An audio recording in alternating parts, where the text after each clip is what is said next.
falar algo bem desconfortável de ouvir porque vai ferir o seu ego. Mas se o seu coração estiver sensível à voz de Deus hoje, você sai daqui com uma nova mentalidade, pronto a viver coisas extraordinárias. Você tá orando da forma errada. Sabe as coisas pelas quais você tanto anseia? Seja relacionamento, carreira, ministério. E se eu te falar que Deus não tem que prepará-las para te entregar? Se eu te falar que elas estão prontas na mão de Deus para serem entregues a você? Quem me lê no que isso significa? Significa que você precisa parar de orar para Deus preparar o contexto e começar a preparar você. Isso parece óbvio na teoria, mas perceba que na prática a gente não leva muito a sério. As nossas orações não dizem isso. Tratando de relacionamentos, a gente ora dizendo: Senhor, prepara um homem temente a ti, engraçado, bonito, trabalhador, blá blá blá, mais meia hora pedindo para Deus preparar o contexto. Aí Deus olha do céu e pensa: tá pronto aqui, mas eu não posso mandar. Não posso mandar porque você não tá pronta. Então mando na sua vida agora, você é ruim no cara. Cheia de bloqueios emocionais, personalidade difícil, cheia de manias e jeitinhos que vão atrapalhar no relacionamento. A vida comigo também não tá lá aquelas coisas. Entenda, não é o contexto que precisa ser preparado. Você precisa ser preparada para ser inserida no contexto. E isso não se aplica só a relacionamentos. Ai, Senhor, prepara aquela vaga de emprego para mim. Toca no coração da pessoa que vai contratar. Que esse emprego venha a ser bênção na minha vida, eu venha a ser bênção no teu reino. Aí Deus olha e pensa: a vaga tá pronta. O problema é que você não tá pronto para assumir. Você já não tem responsabilidade com as minhas coisas agora. Tá fraco na fé, eu tô sempre em segundo plano. Se eu te dou essa vaga de emprego, você desvia porque eu conheço seu coração. O contexto tá pronto, quem não tá pronto é você. Note que Davi foi ungido ainda adolescente como rei. O trono já estava pronto, Deus não precisou preparar o reino. Ele precisou preparar o rei. Ele preparou Davi e anos mais tarde entregou o reino que já estava pronto. Deus não precisa preparar o contexto, quem precisa de preparo somos nós. Só que perceba que somos tão egocêntricos que a gente acha quase que inaceitável que sejamos o problema. Como assim, Deus, eu sou a pessoa perfeita para isso, eu trabalho para me tornar a pessoa ideal para isso. Tô me preparando para viver isso. Você tá falando, para de se preparar e deixa eu te preparar. Porque eu conheço o contexto e eu sei o que você vai precisar dentro dele. Imagine que você vai acampar, só que você nunca acampou. O que você sabe é que é importante que tenha algum tipo de iluminação por lá. Então você leva um abajur. Uma pessoa que já conhece o lugar para onde você vai te dizer: muito bonito seu abajur, muito útil no contexto que você tá vivendo dentro da sua casa. Só que lá não tem tomada, ele se torna inútil para você. Deixa eu te preparar, leva essa lanterna. O abajur é útil? É, mas não pro contexto que você vai. É isso que Deus está te dizendo. Todo esse preparo é útil aqui, é bonito aqui. Mas deixa ele te preparar, porque tem coisas que vão ser inúteis pro contexto para onde ele quer te levar. Ei, mude as suas orações. Entenda, o contexto está pronto. As coisas que você tanto anseia estão prontas. Quem precisa de preparo agora é você. É isso, um beijo, fiquem com Deus e até amanhã.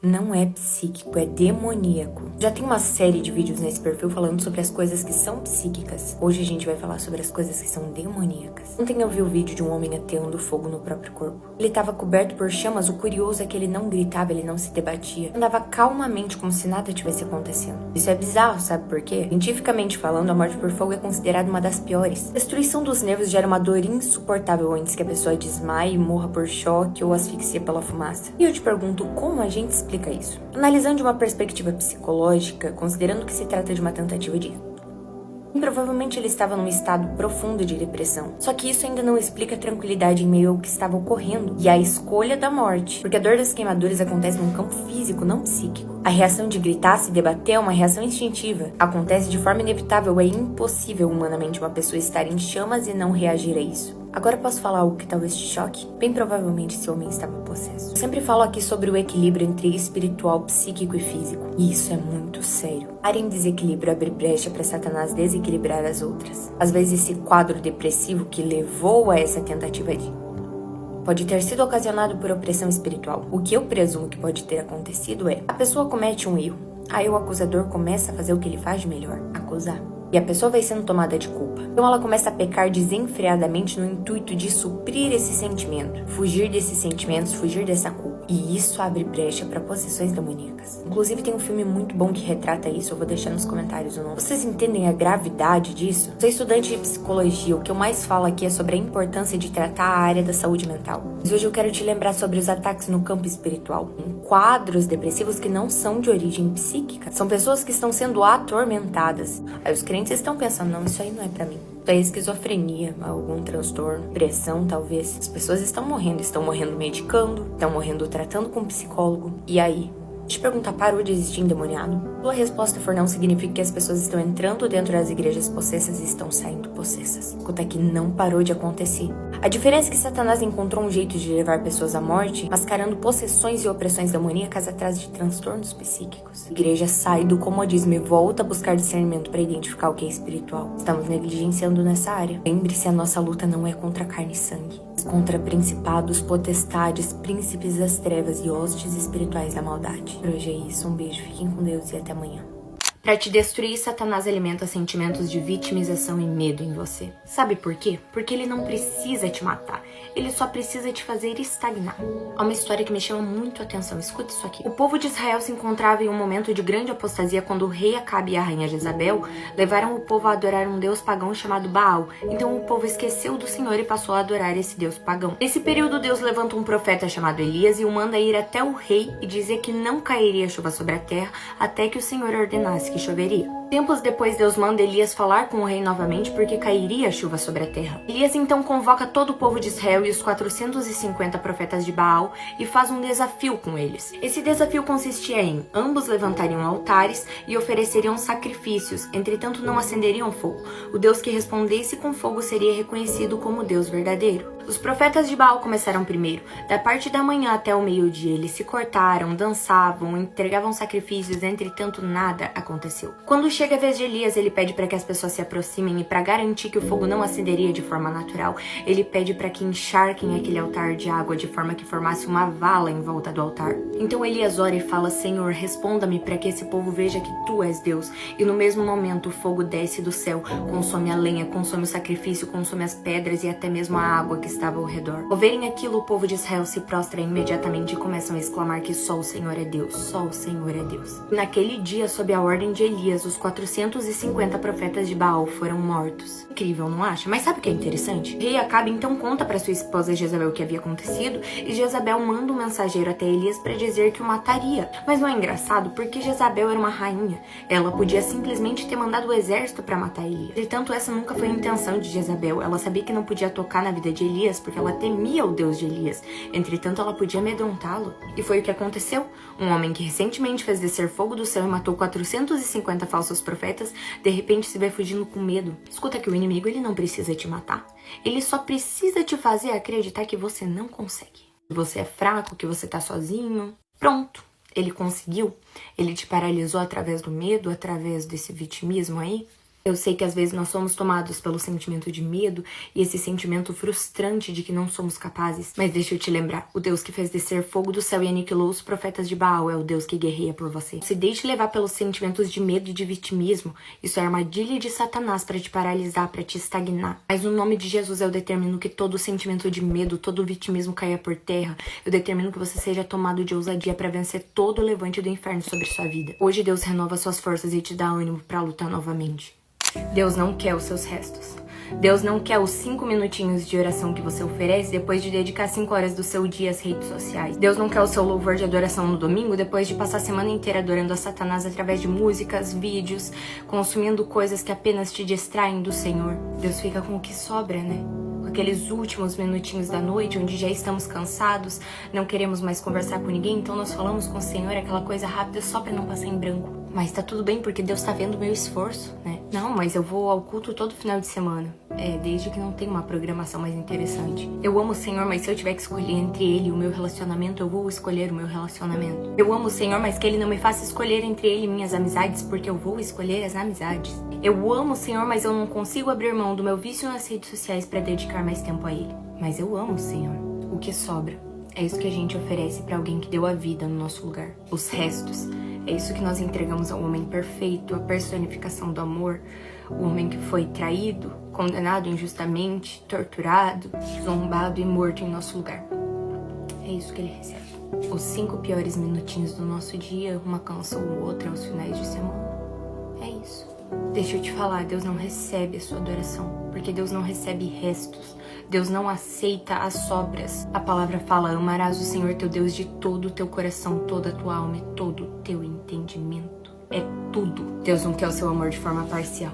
Não entregue o que sobra para o homem que entregou a vida dele por ti. A origem da sua frieza espiritual talvez não seja espiritual. Pessoas vão sair libertas desse vídeo aqui hoje. O problema é que você acha que tá tudo bem do jeito que está. Tá esperando adoecer num quarto escuro para procurar ajuda? Tá esperando o seu corpo não aguentar mais e começar a sinalizar através de crise de ansiedade? Tô exagerando, né? Foi só um dia difícil. Foi só uma semana difícil, né? Tá que tem alguns meses que você tem se sentido esgotado, não consegue ser produtivo em nada que faz, mas fase. Normal, todo mundo passa por isso. Na verdade, pensando bem, você tá meio frio espiritualmente. Deve ser opressão maligna. Hora que passa. Incrível, você torna o trabalho de Satanás tão fácil. Sabe o que é curioso? Inicialmente nem era algo maligno. Mas cada dia que passa e você adia a ideia de buscar ajuda, Satanás vai agindo através das brechas, as janelinhas emocionais. Inicialmente era só um desgaste emocional, só que Satanás se aproveitou do seu estado de fragilidade, de desgaste e usou isso contra você. De repente você não consegue mais orar, ler a Bíblia é quase uma tortura.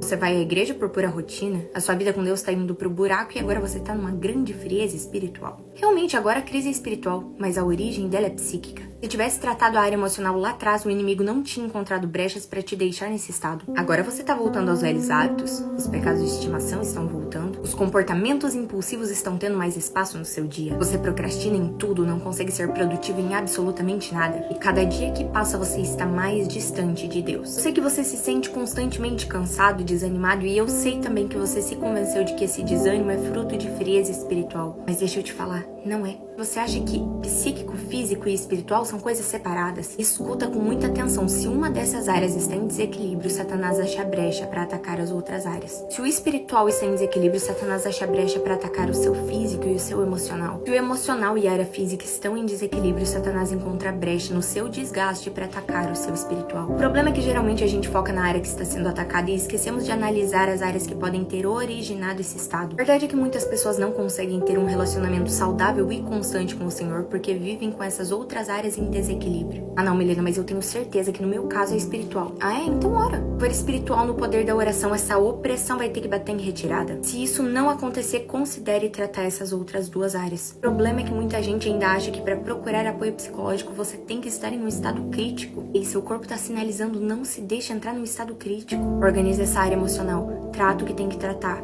Equilíbrio o que está em desequilíbrio. E eu garanto que essa crise espiritual, essa frieza espiritual que não passa de jeito nenhum, vai finalizar. Por hoje é isso, um beijo, fiquem com Deus e até amanhã. Pretende ficar se alimentando da lavagem dos porcos até quando? Até quando? Não é o que se quer ouvir, mas é o que Deus quer falar, então fica.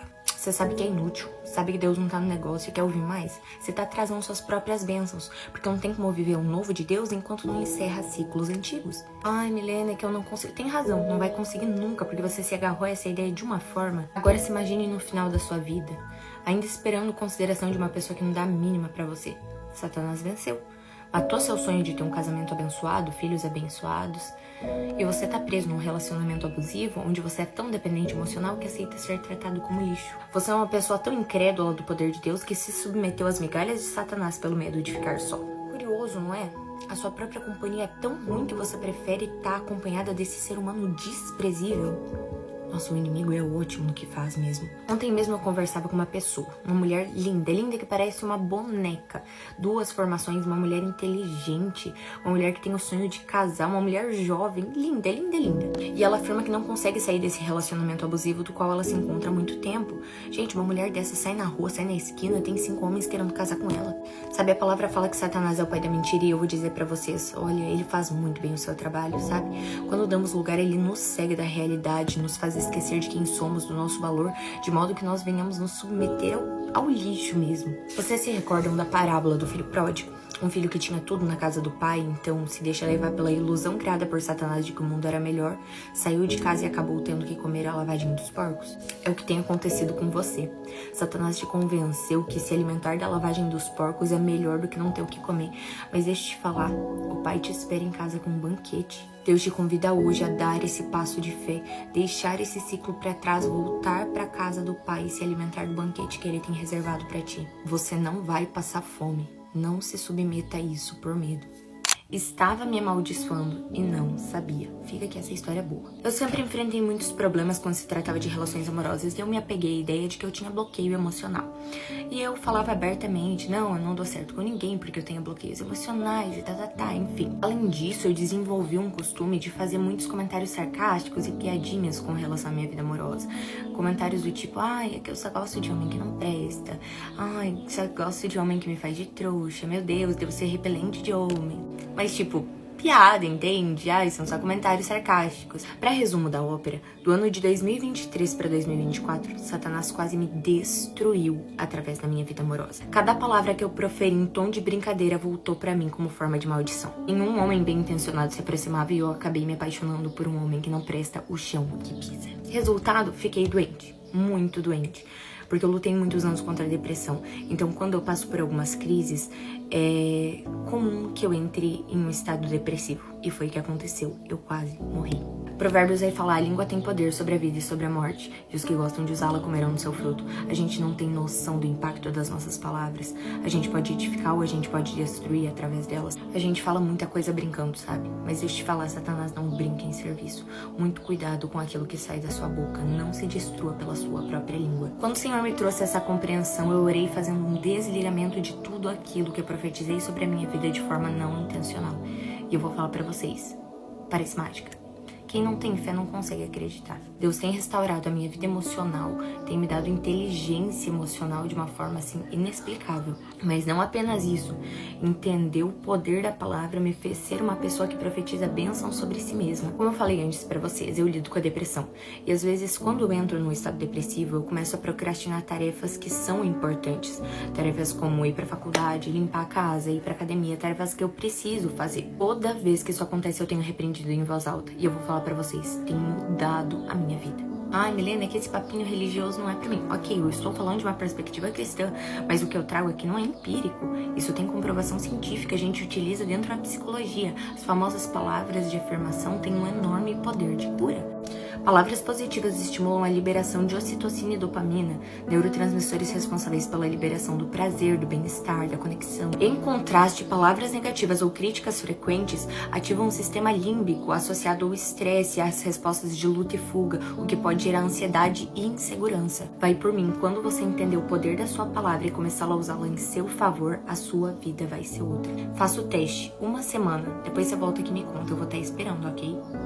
Demônios sexualmente transmissíveis, já ouviu falar? Hoje nós vamos falar sobre os efeitos espirituais da imoralidade sexual e da impureza. Dado ao fato de que o número de pessoas que consomem conteúdos é gritante e crescente, espiritualmente e psicologicamente falando, temos um problema seríssimo. E eu posso fazer um vídeo falando exclusivamente sobre os efeitos neurológicos, mas por questão de tempo hoje vamos falar apenas de uma perspectiva espiritual. O que me inspirou a fazer esse vídeo foi um artigo sensacional da Guia-me que eu li. E comparava os estragos na vida de um cristão ao que aconteceu na vida do rei Salomão. Um homem com potencial imenso, com uma sabedoria descomunal, mas que se perdeu por seus impulsos sexuais. A Bíblia conta que Salomão teve pelo menos 1000 parceiras sexuais. Só que essas parceiras tinham deuses, e os deuses dessas parceiras entraram no coração de Salomão. Sabe por quê? Porque a palavra fala que o ato sexual une o homem e a mulher numa só carne. Logo, toda relação sexual também é uma relação espiritual. Quando há uma relação, há uma união de dois espíritos em uma só carne. Mais do que isso, há um texto em Coríntios que vai dizer: porventura não sabeis que aquele que se une com a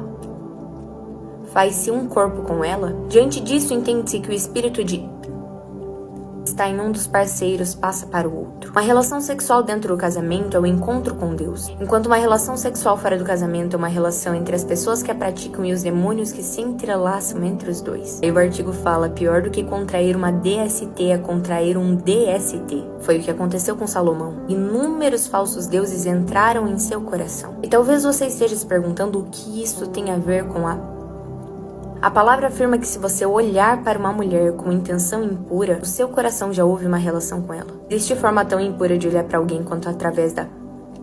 Ela é basicamente virtual, o que é tão sério quanto o ato na sua realidade. A partir dessa prática, demônios que habitam em atrizes, atores, estão se entrelaçando a vida daqueles que desejam, fazendo com essas pessoas uma relação de intenção como Cristo ensina que há, que é tão grave quanto a relação física. A real de Salomão destruiu a sua vida. E a virtual tem destruído milhões de vidas espirituais, famílias e futuros abençoados ao lado do Senhor. Ok, Milena, eu sei que é um problema, mas eu não consigo vencer isso. O problema é que você tá procurando uma resposta revolucionária, algo que você nunca ouviu na vida. Só que a verdade é, o que funciona é o básico bem feito. Armas carnais não têm poder de derrotar a natureza carnal. Tentar pela sua força não é a saída. Se utilize de armas espirituais, adquiridas através do Espírito Santo de Deus. Agora eu não vou me aprofundar no assunto porque esse vídeo vai ter uma parte 2. A minha função hoje era só te lembrar a gravidade do que você tá fazendo. Não é só um prazer momentâneo. É trazer pra sua vida espíritos imundos. Prazer momentâneo pode acabar te destruindo. É isso, um beijo, fiquem com Deus e até amanhã. Você é uma pessoa inconstante na fé porque ainda acredita que vida com Deus se resume a sentir a presença de Deus. Você é uma pessoa inconstante na fé porque ainda acredita que Deus só te escuta quando você se sente ouvido. Já ouviu falar no jejum de Daniel, o jejum de 21 dias, certo? Você sabe o que o levou a jejuar? Era o 3º ano de reinado do rei Ciro, rei da Pérsia, quando Daniel teve uma visão que o deixou profundamente perturbado. Naquele momento de angústia, Daniel então decidiu orar e jejuar durante 3 semanas para que o Senhor trouxesse a compreensão da visão que teve. Consequentemente, ele esperava uma resposta acerca do futuro de Israel, que se encontrava em um momento crítico de reconstrução após o exílio babilônico. Só que sabe o que é interessante? Daniel passou 20 dias angustiado em oração sem ser respondido. Então no 21º dia um anjo vai ao encontro de Daniel e fala para que ele não tivesse medo, porque desde o primeiro dia suas orações foram ouvidas. E o anjo fala: eu vim em resposta à sua oração, entretanto o príncipe do reino da Pérsia me impediu durante 21 dias. Vale lembrar que esse príncipe do reino da Pérsia não é uma figura humana, tá? É uma força maligna, um demônio. Então, passado esse tempo que o anjo foi impedido, o arcanjo Miguel desce para ajudá-lo, de modo que ele pudesse entregar essa resposta a Daniel. Ou seja, embora a resposta a Daniel não tenha chegado de forma imediata, as suas orações foram ouvidas desde o primeiro dia. Entretanto, houve uma resistência espiritual que atrasou a resposta. Escuta que não sentir a presença de Deus não é sinal de que ele não se faz presente. Não ter uma resposta imediata não é sinal de que você não está sendo ouvido. Tem noites que eu choro na presença do Senhor e parece que a presença dele é quase palpável ali. Entretanto, tem noites que eu não sinto nada. Deixa eu te falar, seu relacionamento com Deus só vai atingir um nível maior de profundidade o dia que você entender que vida com Cristo não se resume a sentimento, e sim obediência. Sua constância não pode ser definida pelo que você sente. Enquanto você viver dessa forma, você não vai sair do raso. Por imaturidade, talvez eu tenha empurrado alguém pro inferno. Sabe, a imaturidade espiritual é perigosa. Ela abre brechas para sermos usados por Satanás de forma não intencional. Uns anos atrás, uma jovem começou a congregar na minha igreja, mas ninguém queria proximidade com ela. Ela tinha alguns comportamentos difíceis. Ela era inconveniente, tinha alguns comportamentos impulsivos, constante busca por atenção, usava roupas muito vulgares e por aí vai. Eu lembro de participar de conversas onde as pessoas falavam: essa foi enviada pelo próprio diabo para criar intriga, para criar bagunça dentro da igreja. E isso foi entrando no meu coração, eu não conseguia ficar perto dela, os comportamentos me irritavam, eu não suportava. Ela não me descia. Certa feita estávamos só eu e ela na igreja esperando os outros jovens pro ensaio que teria. E a gente começou a conversar. Nessa conversa ela me contou um pouco da história de vida dela. Uma história de vida toda conturbada, incluindo abandono, cadeia, enfim. Triste, gente, muito triste. Uma pessoa sozinha na vida. Naquele momento Deus me falou: que tipo de comportamento você esperava dela? Como ela poderia ser diferente? Ah, mas ela é promíscua. Foi a referência que ela teve em casa. Ah, mas quer chamar a atenção de todo homem que vê na frente. A diferença é que você tem um pai que te protege, te cuida, que olha pra você com amor e garante que você nunca vai estar sozinha no mundo. O que ela tem é um carinho no rosto uma vez ou outra quando entrega seu corpo pra homens que não dão a mínima pra ela. Esse é o único amor que ela recebe. Isso me quebrou demais e eu pensei: Senhor, me perdoa, eu não sabia. E o Senhor me confrontou dizendo: você nunca sabe. Nunca mais diga que alguém não te desce. Quem você acha que é pra definir quem é digno ou não de estar na minha casa? Você fala que esse lugar é pra pecadores, mas aparentemente quem define os pecadores que estão aptos é você, né? O Senhor me trouxe à mente o versículo em Mateus que fala: porque com o juízo que julgardes sereis julgados, e com a medida que tiverdes medido vos medirão também. Se eu considerar o contexto de vocês duas, você, Milena, é achada em falta na minha balança tanto quanto ela. Porque pelo seu contexto, por tudo que eu te proporcionei, pelo seu tempo de fé, você deveria ser muito mais reta. Eu fiquei desnorteada, voltei pra casa assim, refletindo muito. A resumo da história, não demorou muito, ela voltou pra cidade de onde ela tinha vindo. E desde então a gente perdeu todo o contato. Não sei o que aconteceu, mas provavelmente ela voltou pra vida que tinha. Talvez tivesse sido diferente se eu tivesse despertado pra isso antes. Sabe, nós não temos noção da gravidade, do peso dos nossos julgamentos. E aqui eu não estou dizendo que nós devemos fazer carinho no pecado aceitando ele no nosso meio. Se trata de olhar para as pessoas com a mesma misericórdia que Deus estende sobre nós todos os dias. Até porque nós aceitamos muito melhor correções de pessoas que nos amam. A gente sabe que é pro nosso bem. Isso antes de corrigir, ame a pessoa que vai ser corrigida. Lembre-se, a mesma graça que te alcançou tem poder de alcançá-la através da sua vida. É isso, um beijo, fiquem com Deus e até amanhã. Meus pais têm uma dívida milionária. A gente não tem casa, meu pai está muito depressivo. Minha irmã mais nova e eu presenciamos brigas constantes porque o casamento deles está indo pelo buraco. As brigas são tão intensas que nós somos trancadas no quarto para não presenciar o que acontece. Considerando isso, meu pai quase não fica em casa. Ele passa dias viajando na tentativa de resolver os negócios e pagar as dívidas, enquanto minha mãe toca os negócios por aqui. E eu te pergunto como não se apaixonar por Jesus se o estado no qual minha família se encontrava era esse, quando eu tive o primeiro contato com ele. Nós éramos considerados ateus na família. Meu pai era desviado dos caminhos do Senhor e minha mãe não conhecia Jesus. É por isso que eu falo que eu amo crentes inconvenientes. Sabe aqueles crentes que falam de Jesus o tempo todo, não tem vergonha de convidar pra ir na igreja? E são insistentes para que você conheça Jesus? Foi um desses que durante uma viagem do meu pai convidou minha mãe, minha irmã e eu pra acompanharmos na igreja. Naquele mesmo dia nós aceitamos a Jesus e passamos a buscá-lo cada vez mais. Agora, sabe o que é mais incrível? Nós não sabíamos, mas enquanto clamávamos a Deus por socorro da nossa casa, Jesus encontrou meu pai durante a viagem. Minha mãe dizia que nunca se tornaria crente. O meu pai, a partir desse reencontro com Cristo durante a viagem, estava decidido a voltar para casa e seguir a Jesus sozinho. Só que quando ele chega em casa, o ambiente era diferente. Minha mãe estava diferente. Ele disse: Rosane, eu não sei o que você pretende fazer, mas eu vou voltar para a igreja. E minha mãe, que nunca provou a ideia, respondeu: que bom, porque eu aceitei a Jesus e tem semanas que as meninas e eu estamos indo na igreja. Pro resumo da ópera, isso tem aproximadamente 14 anos. 14 anos que eu conheci a Jesus, 14 anos que a minha vida foi entregue a ele, que a minha casa, minha família, as nossas finanças foram entregues a ele. E ele se responsabilizou em cuidar. Restaurou saúde, casamento, família, finanças. Tamanho foi o poder, a graça que caiu sobre nós. Deus não só nos arrancou daquele estado, como nos deu casa, estabilidade financeira, segurança financeira, além de crescimento espiritual e ministerial. Na verdade, eu não consigo discorrer anos de milagres em minutos. Mas fato é, Jesus continua sendo a solução para todos os problemas. Para de caçar essas terapias alternativas para resolver seus problemas maritais, familiares. Para de procurar agiota para dar um jeito nas suas finanças. Para de tentar resolver os seus problemas por conta própria. Quanto mais você tenta, pior fica e vai piorar mais. Porque Deus está estreitando até que não reste opções a não ser se render a Cristo e entregar os seus problemas a Ele. Não deixe Ele tomar conta do seu casamento, da sua casa, das suas finanças. Deixe Ele restaurar a sua saúde, você não vai conseguir sozinho. Sabe, se você me ouviu até aqui, eu gostaria de orar pela sua vida. Aí onde você está, coloque a mão no seu coração e repita essa oração comigo. Senhor Jesus, hoje eu te reconheço como Senhor e Salvador da minha vida. Tudo aquilo que estava sob o meu controle, hoje eu entrego nas suas mãos. Faço o que quiser fazer da forma como desejar fazer. A partir de hoje, a minha vida pertence a ti. Amém. Hoje você entregou verdadeiramente o controle da sua vida a Cristo. Agora deixe Ele remar o barco, apenas confie no processo e se prepare para viver coisas extraordinárias. É isso, um beijo, fiquem com Deus e até amanhã. O sono dos cristãos é sinal de que a volta está próxima. Isso é para quem é espiritual. É algo que me chama muito a atenção na parábola que Jesus conta sobre as 10 virgens. Jesus compara o reino dos céus a 10 virgens que pegaram suas lamparinas e saíram para encontrar-se com o noivo. E a Bíblia conta que 5 eram insensatas e as outras 5 eram prudentes. As insensatas pegaram suas lamparinas, mas não levaram azeite. As prudentes, porém, levaram óleo em vasilhas junto com suas lamparinas. E a palavra conta que em determinado momento, por conta da demora do noivo, elas ficaram com sono e adormeceram. Só que perceba que o sono não veio exclusivamente para as insensatas. O sono veio para todas, a diferença é que as prudentes dormiam, mas estavam preparadas para a chegada do noivo. Elas dormiam, mas tinham azeite. E isso me soa muito semelhante ao contexto que temos vivido. O noivo tem demorado a voltar, então o sono vai nos pegando. Não estamos mais em estado de alerta. O cansaço de servir a Jesus vai nos pegando. A sonolência está tomando conta dos cristãos. E isso, de forma geral, está todo mundo cansado.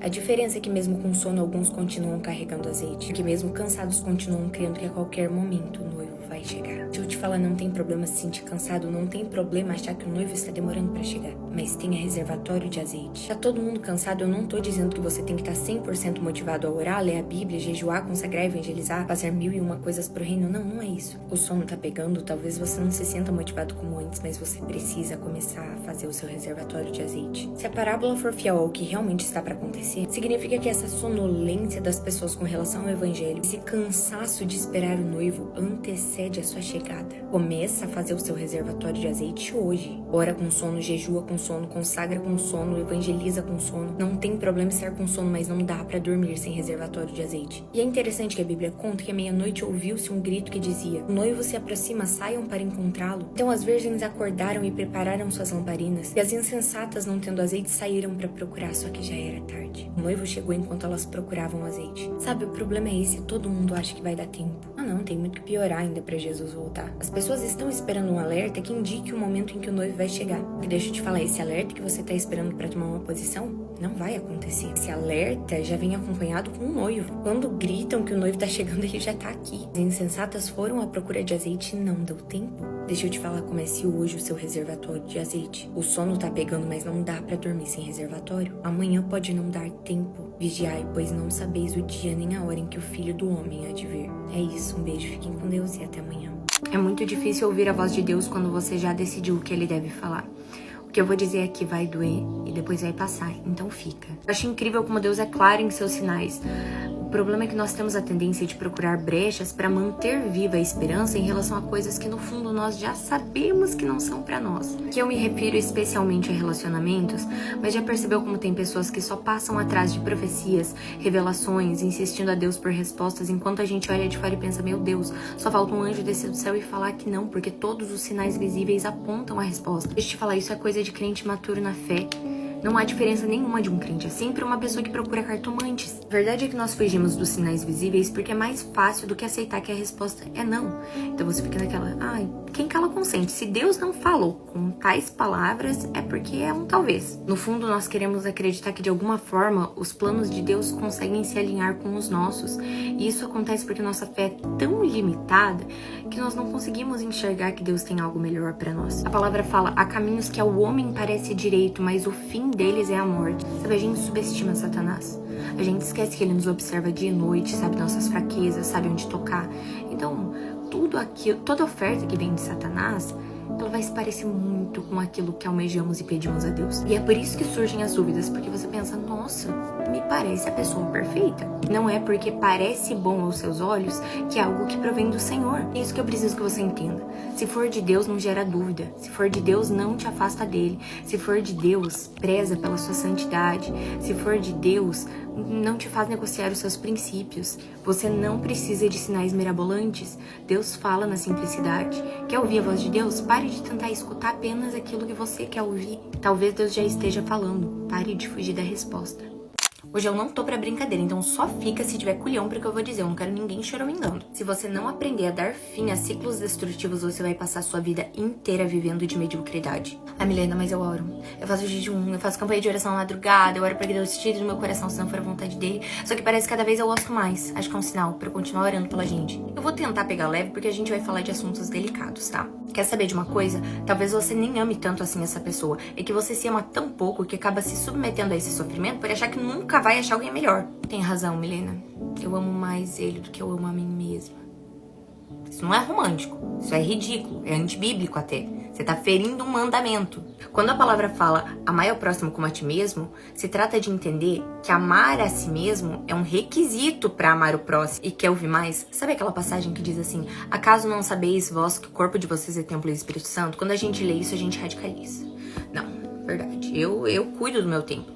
Aqui, meu corpo não tem nenhuma tatuagem, nunca entrou uma gota de álcool na minha boca. Substâncias ilícitas? Nunca. Amém, glória a Deus. Não estou incentivando, tá? Mas vem cá, me conta, e a saúde emocional, como é que tá? Eu acho interessante que quando a gente fala de pessoas que estão sofrendo por uma relação falida, em quase 99,9% dos casos, as pessoas não conseguem se desligar do agente causador desse sofrimento. Aí você me vem com aquele papinho, não, Milena, tipo, eu até sigo, sabe? Mas a gente não conversa, eu não corro atrás, não, eu não bloqueio porque eu não gosto de coisas mal resolvidas, entende? Pra cima de mim? Não, pra cima de mim, vamos ser honesto, aqui entre amigos, você não bloqueia porque você torce pelo momento que essa pessoa vai te mandar uma mensagem que vai te deixar feliz por 5 minutos e em sofrimento por 5 meses. Não ouse me dizer que você tem cuidado do templo do Espírito Santo se você deixa brechas pra alguém destruir o seu psicológico. Feche as portas dos ciclos destrutivos. Ai, Milena, mas e se... Tipo, não dizendo agora, mas no futuro, Deus estiver no negócio e eu estiver bloqueando a minha bênção? Vamos fazer de conta que sim. Se for esse o caso, não é o seu ato de bloquear a pessoa que vai impedir o agir de Deus. É muita prepotência sua achar isso. Se Deus estiver no negócio, nada impede. No tempo dele, do jeito dele, as coisas vão acontecer. Por hora tem sido destrutivo, então se desligue disso. Deus não quer isso pra você. Eu determino que todo ciclo destrutivo sobre a sua vida caia por terra em nome de Jesus. Satanás não vai te paralisar nessa relação. Deus tem vida em abundância, não se contente com a mediocridade que o inimigo quer te oferecer.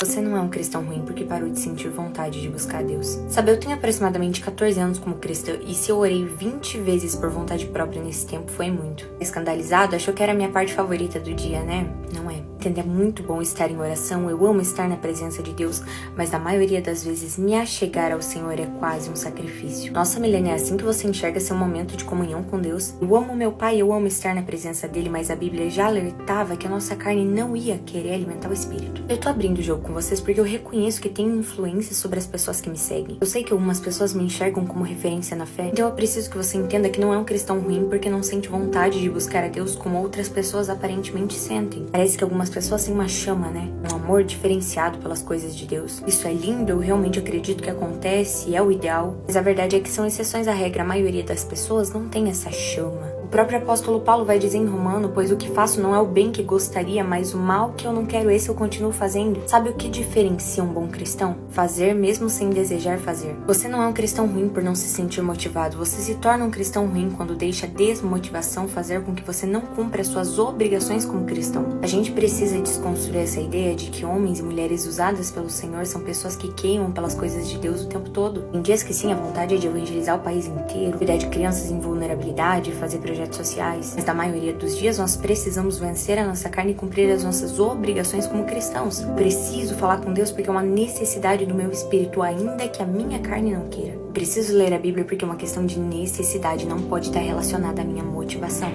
A sua desmotivação não te torna um crente ruim. O que te torna um cristão ruim é não cumprir com as suas obrigações por conta da desmotivação. Não espere se sentir motivado, a sua carne nunca vai querer alimentar o espírito. Por hoje é isso, um beijo, fiquem com Deus e até amanhã.